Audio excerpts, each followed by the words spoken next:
The voice of High Chancellor Velix, a towering insectoid being with iridescent wings, echoed through the chamber.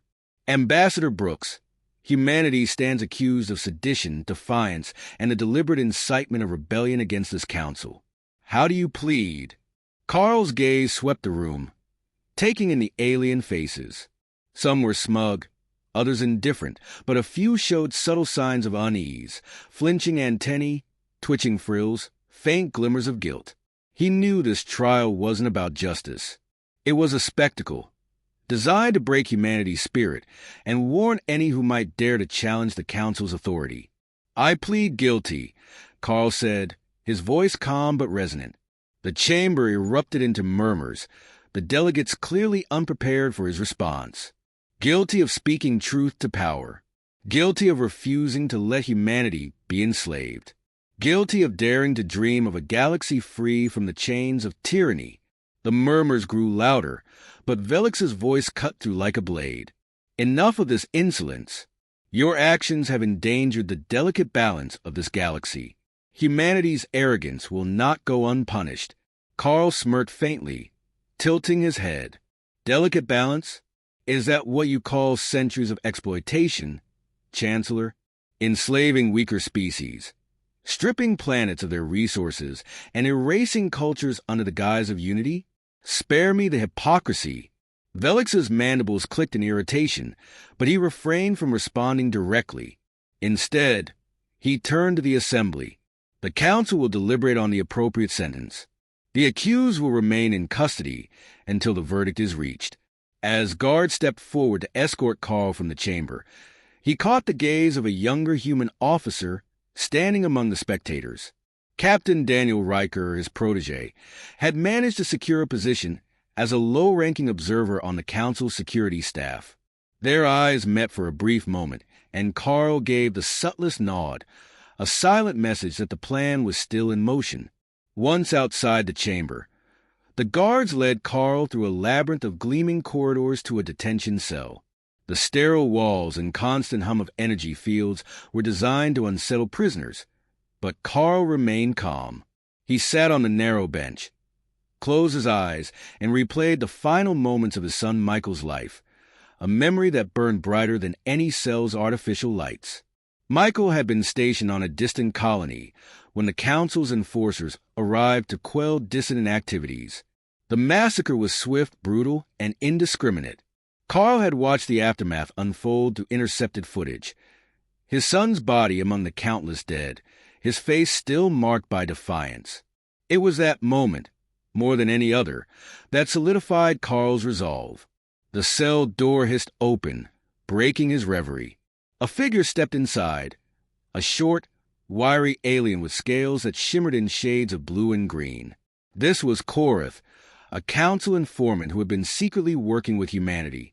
"The broadcast is ready," Korath whispered, his voice barely audible over the hum of the energy field. "Your words will reach every corner of the galaxy, but it won't be easy. Security around the execution platform is tight." Carl nodded. "It doesn't need to be easy. It just needs to work." Korath hesitated. "Once you're on that platform, there's no turning back." "Are you sure about this?" Carl stood, his expression resolute. "They think killing me will silence humanity. Instead, it will be the spark that burns their empire to the ground." Korath gave a small, respectful bow before slipping back into the corridor, leaving Carl alone with his thoughts. He had rehearsed his speech countless times, refining every word, every pause, until it carried the full weight of his conviction. The council had underestimated humanity before, and they would again, this time to their peril. The next day, the council chamber was transformed into a stage for Carl's execution. A sleek platform hovered in the center of the room, its design minimalist yet menacing. Delegates filled the seats, their expressions a mixture of anticipation and grim satisfaction. Cameras hovered in the air, ready to transmit the spectacle across the galaxy. Carl was led onto the platform, his every step deliberate and unyielding. The cuffs around his wrists glowed brighter, a reminder of his captivity. Yet as he stood under the harsh lights, he projected the aura of a free man, one who had chosen his fate. High Chancellor Velik stepped forward, his wings catching the light in a display meant to intimidate. Carl Brooks, for crimes against the Galactic Council, you are hereby sentenced to death. Do you have any final words? The room fell silent. Carl took a deep breath, his voice steady but powerful. To every being watching this broadcast, hear me.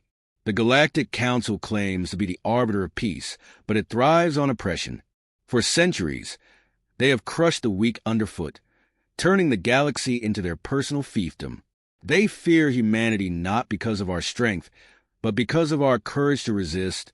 His words carried through the chamber and beyond, reaching millions of screens across the galaxy. Delegates shifted uneasily in their seats as the truth they had long suppressed was laid bare. To the oppressed races, Carl continued, you are not alone. Humanity stands with you. Together, we can shatter the chains that bind us and build a galaxy where justice, not fear, reigns supreme. Chancellor Velik raised a clawed hand, signaling the guards to silence Carl. But the diplomat's voice only grew louder. You can kill me, but my words will live on. My death will be the seed of your destruction. And to my people, fight.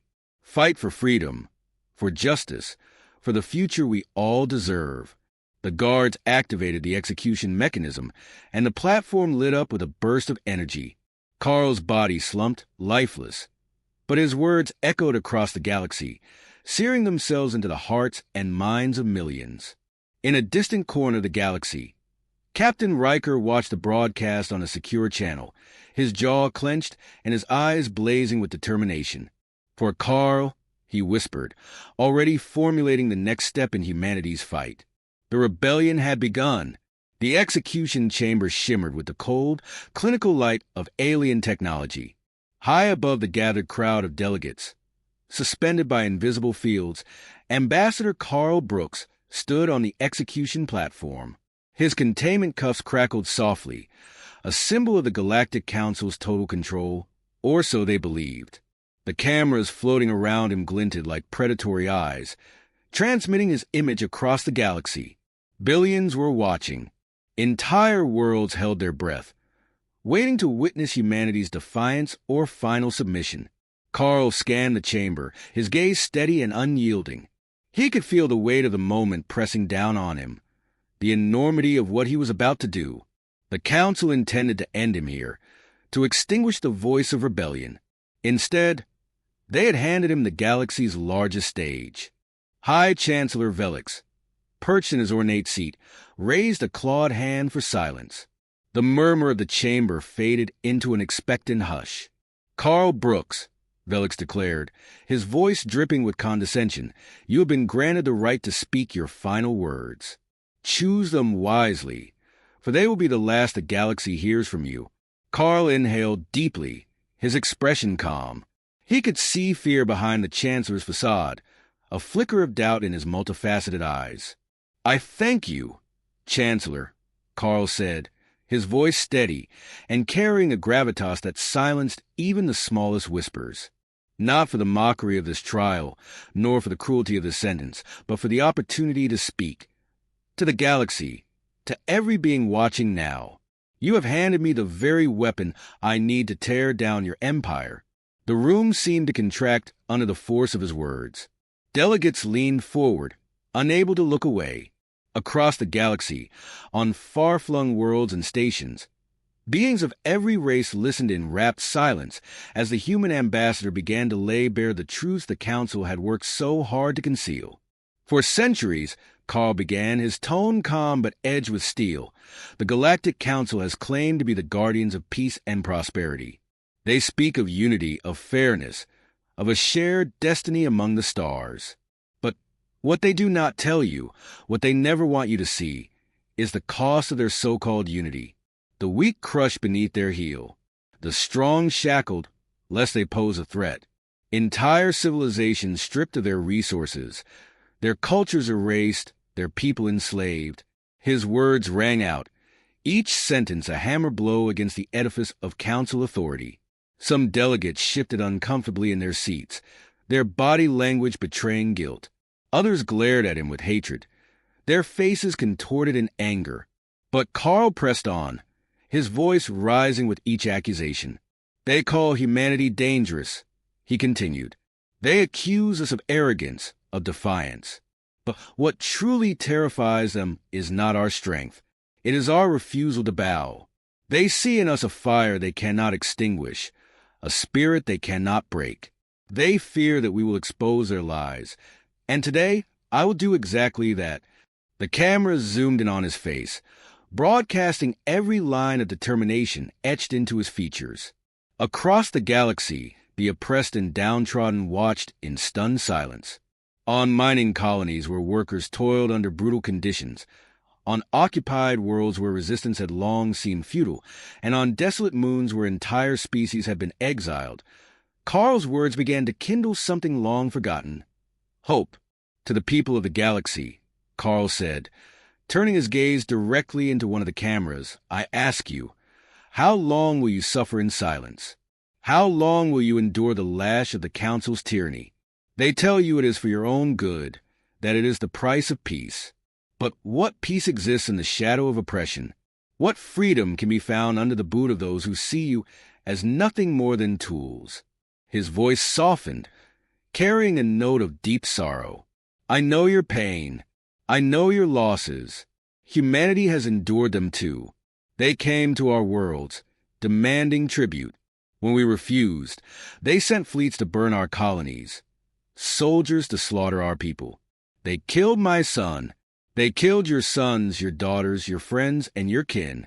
They will kill again, so long as we allow them to rule.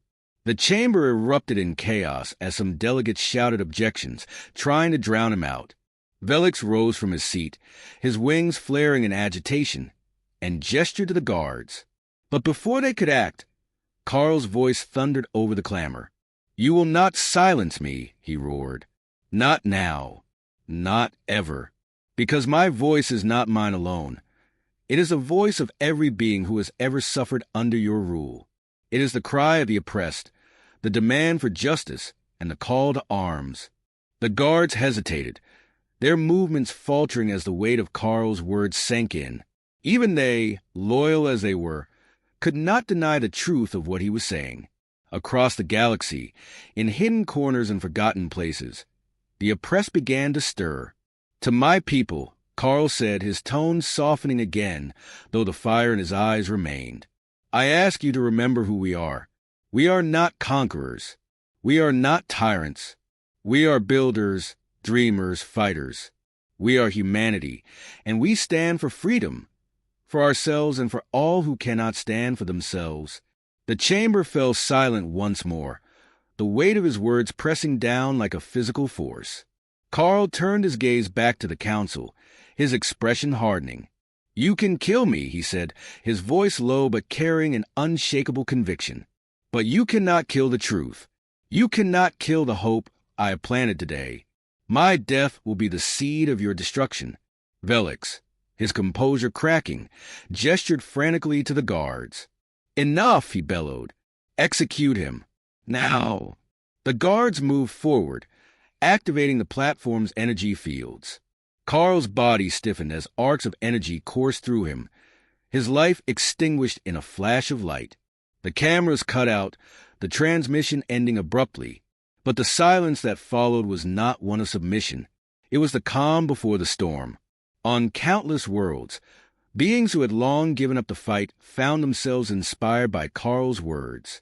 Resistance cells sprang into action, messages of solidarity and rebellion spreading like wildfire. In the heart of humanity's command center, General Harry Brooks stood before a screen, replaying his brother's final moments. His jaw tightened and his hands clenched into fists. You heard him, Harry said, his voice cold and resolute. For Carl, for all of us. Across the galaxy, the first sparks of rebellion ignited, ready to grow into a blaze that would consume the Galactic Council. The galaxy was waking up. Carl Brooks's final words reverberated across countless systems, igniting something deep within the hearts of the oppressed, the forgotten, and the disenfranchised. What had begun as a single voice of defiance had quickly morphed into a galaxy-wide cry for justice. In the days following his execution, rebellion simmered beneath the surface of the Council's carefully constructed peace. The first signs were small, anonymous messages transmitted across the dark web of the galaxy, urging resistance. In the low-lit alleyways of colonies, once quiet rebels gathered in secret, whispering his name like a sacred chant. A rallying cry had been born, and the galaxy was answering. On the mining moon of Cartha, deep in the uncharted regions, a group of workers had been the first to act. Led by Corin Voss, a former soldier turned laborer, they'd been watching the rise of the Council's control for years. Their lives had been stripped of dignity as they mined precious minerals to fuel the war machines of their alien oppressors. But now, under the banner of Carl Brooks's final words, they took action. "We can't wait any longer," Corin said, his voice hoarse from years of silence. He stood before a group of hardened men and women, their faces marked by exhaustion, but also by something else, resolve. "We rise now. We strike back now." His words were simple, but in them, they saw the spark of something greater. With their first act of defiance, they took control of a transport vessel, hijacking it and using it to send a signal to the galaxy. It wasn't much, a single encrypted broadcast, but it was enough. News of their act of rebellion spread faster than the Council's enforcers could respond, spurring other oppressed people to rise. Across the galaxy, others followed suit.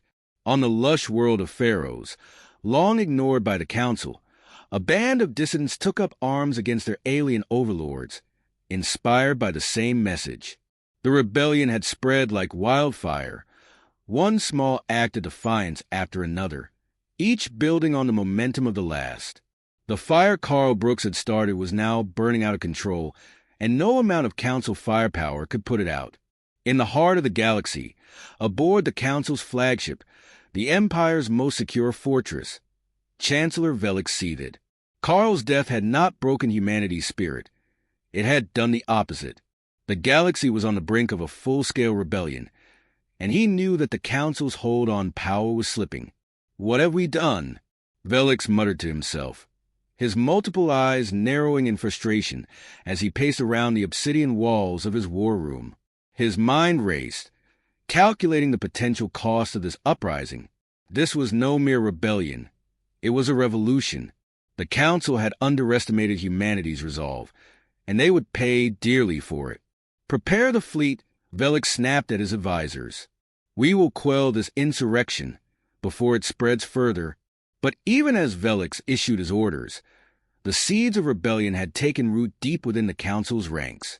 Among the thousands who served the Council's will, there were those who had grown disillusioned with the regime, those who had seen enough to understand that their masters were no different from the tyrants they claimed to oppose.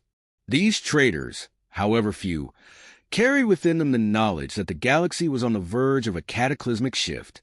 One such traitor was Orin Call, a former Council officer who had once commanded the fleet that crushed uprisings on the mining worlds.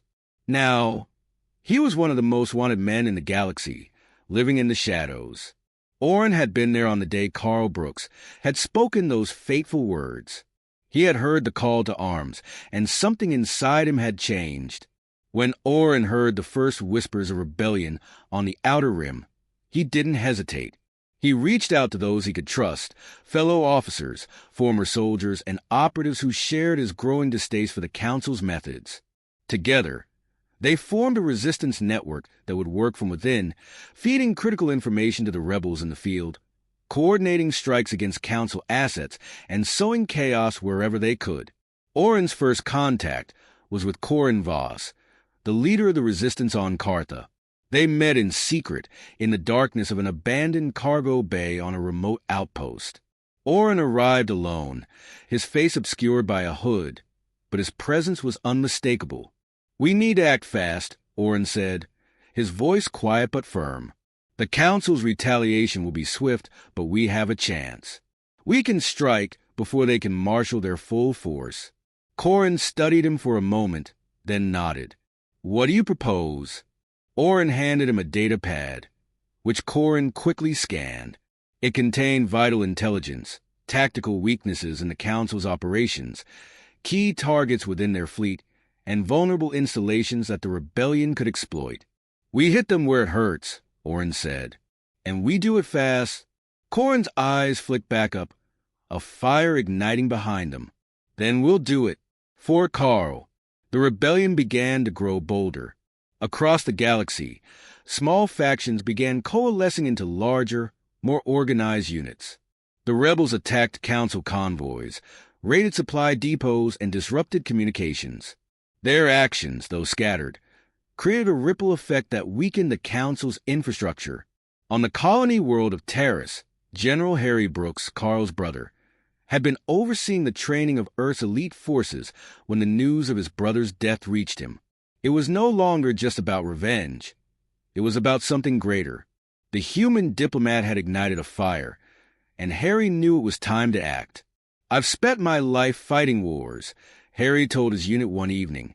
"But this isn't just another war. This is the beginning of something much bigger.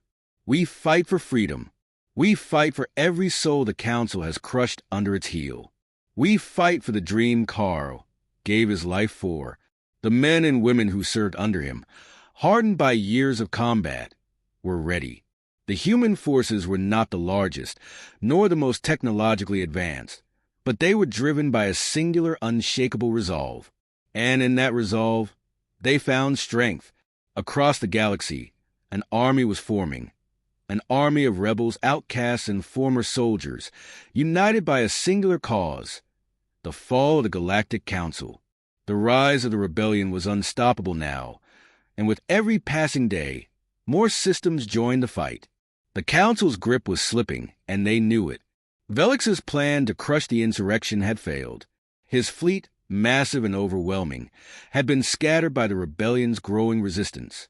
The Council was in turmoil, and for the first time, the galaxy saw the glimmer of hope they had long believed was gone. The galaxy had changed in ways the Council could never have anticipated, and now it was time for humanity and its allies to finish what Carl Brooks had started. The battle was no longer a distant concept. It was real now, violent, unrelenting, and personal. For the first time in centuries, the Galactic Council's power was visibly crumbling. What had started as a series of rebellions, isolated and fragmented, had turned into a unified war for survival. Each system that joined the fight emboldened the next, until, inevitably, the Council's once sturdy grip on the galaxy had begun to weaken. It wasn't just the rebels who had grown stronger. The Council itself was fracturing. The infighting had begun among its members, as their once unquestioned authority was increasingly challenged. Secret alliances formed, and old grudges flared to the surface. The traitors, like Orin Call, worked swiftly to dismantle the system from within. Their efforts had begun to unravel the very foundations of the Council, exposing its corruption and hypocrisy to all. Orin's role had become critical in these final days. From the shadows, he communicated with key rebel leaders, passing on crucial intelligence that allowed them to anticipate the Council's movements. He had once been part of that machine, helping it thrive. Now, he was dismantling it, piece by piece. His every action was deliberate, each step closer to his final goal, a galaxy free from the Council's tyranny.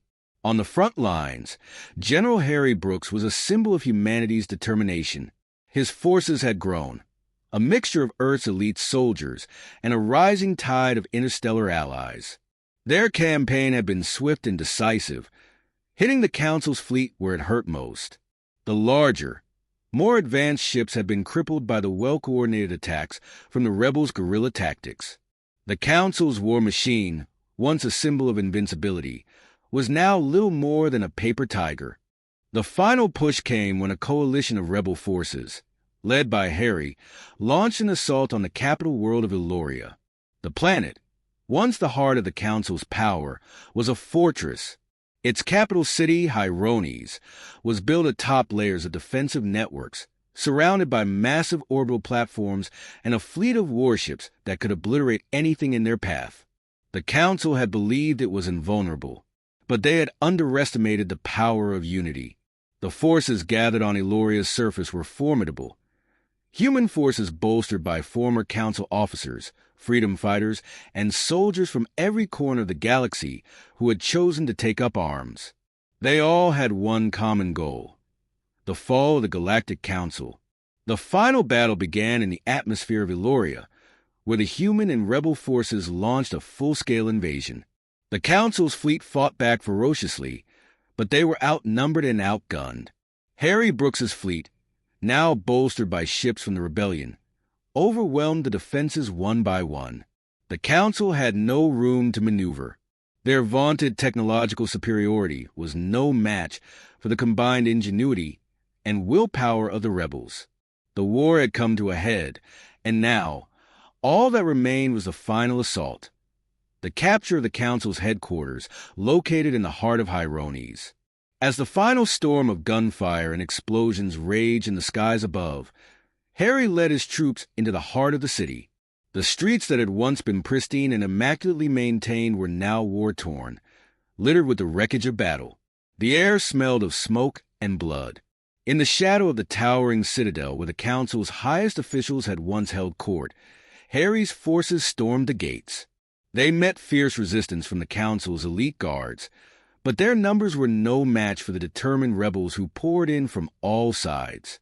The fight was brutal, but every inch of ground gained brought them closer to their goal. Inside the citadel, Chancellor Velix stood at the pinnacle of his once impervious empire, watching the rebellion close in. He had known the day would come when the tides would turn, but he had never imagined it would happen so quickly. Carl Brooks's speech had ignited a flame that no amount of firepower could extinguish. He knew his end was near. As his fleet was decimated outside, he retreated into the deepest chambers of the citadel, surrounded by his most trusted guards. But it was too late. Harry Brooks's forces pushed through the final line of defense and arrived at the core of the citadel. "You've lost," Harry said, his voice cold and unwavering, as he and his team entered the throne room where Velix awaited. The Chancellor, his face drawn and desperate, looked as if he had already aged a decade in the span of just a few hours. The might of the Galactic Council was crumbling beneath him. "No, you can't do this," Velix spat, his multi-eyed gaze filled with malice. "The Council will be rebuilt. We will rebuild it, you pathetic human.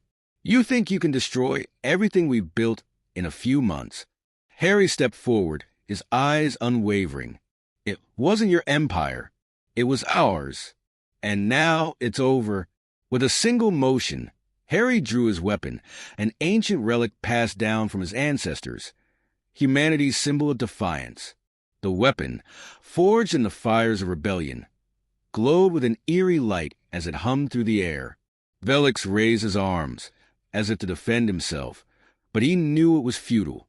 The final blow was swift. With Velix's death, the last vestige of the Galactic Council's leadership was gone. The rebellion had done what it set out to do. But the victory came with its own heavy price. The galaxy would need time to rebuild, to heal from the scars of war. And though the Council had fallen, the memory of their tyranny would never fade. As the last remnants of the Council's forces retreated into the dark corners of the galaxy, the rest of the galaxy stood at the threshold of a new era. Humanity had achieved the impossible. They had defied an empire, exposed its lies, and torn it apart from within. The rebellion was not merely a victory for humanity. It was a victory for all the species oppressed under the Council's rule. Carl Brooks's dream had come true, a galaxy where all species could stand as equals, free from the shackles of tyranny. And as the final remnants of the Galactic Council burned in the skies above Eloria, Harry Brooks looked up, his heart heavy with the weight of his brother's sacrifice. "This is just the beginning," he whispered. The war was over, but the fight for a better future would continue.